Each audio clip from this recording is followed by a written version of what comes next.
Hey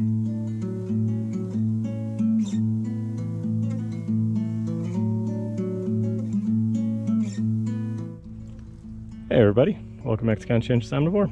My name is Pal. Out here with the missus at the property today. Did a bunch of work. I'm excited about a couple of updates. I'll have some videos coming up soon. But in the meantime, I just want to show you guys that our grapes are ripening. We pretty much neglected them this year. Did not do a good job of pruning or anything. But they are wonderful, delicious grapes. Kind of all over the place. And really, really good. I was snacking on this yesterday while I was working at the house. Some really nice ones. There's like this, I don't know the exact variety it is, but I think it's like a cake frankos in Hungarian maybe, or it might be the, I can't remember the name of it. Otalo maybe, I think is what it is in Hungarian. It's very similar to a Concord grape.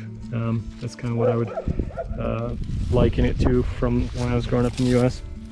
It's really, really good, really tasty. Some really nice ones here.